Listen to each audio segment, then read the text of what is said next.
All right, guys, let's talk about hard drives and data management. So not a sexy topic, but I think super crucial if you are doing photo or video work. This is a Samsung T7. This is a SSD. This is a WD Passport. It's an HDD. All you need to know is that when you're working and editing off of drives, you want to edit off of an SSD. It's the same thing that would have, you would have in your MacBook, and as a solid state drive, it's quicker.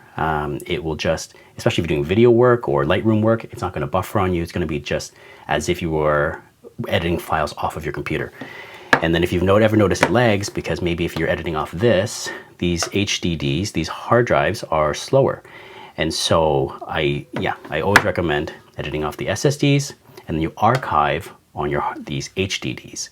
Reason being, these are quicker, but they're more expensive, and these guys are cheaper and they're great for archiving, but they're not quick. This one, sometimes you get them cheaper. This is the SanDisk version, but I have found sometimes it just automatically or randomly just disconnects on me. So I don't think I'll buy those again. So I'll just stick with these guys. And then let's talk about SSDs. So make sure you have them in a nice case, whatever you choose. This is a little cheap Pelican one. And I always recommend, they're so cheap now, you might as well just go 256. So I get the SanDisk Extreme Pro 256. And what you want to notice is there is a difference between right here, the 200 megabytes per second. This is an older card. This one only says 95. You want to find at least a 200. I feel like that's been good. I haven't had any issues. 60 frames per second all day in a wedding. I've done that, and these cards have been fine. So in HDD Teacher Conestoga, this is something I really hounded the students on, is about just good data hygiene or data management. Obviously, you have your naming conventions. You have to choose what makes sense to you. In my case, I just literally name these these hard drives that I archive on, just literally 1, 2, 3. So this is 3, you can see here. And what I'll do is I'll go by year, and then from the year you drill down into, it'll either be by work, by family, by weddings.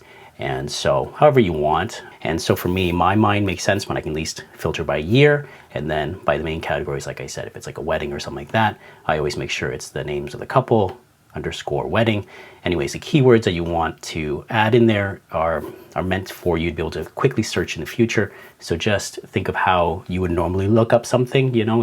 It's your own personal Google, if you will. And I know for some of you this might seem a little simplistic, but the amount of people I've worked with that have literally just their entire desktop filled with files, I just don't know how they're going to find anything. And in the future, as the data starts to pile up and projects start to pile up, you need a way to come back and find the items and the content that you need. So do yourself a favor, get into a good system, and your future self will thank you.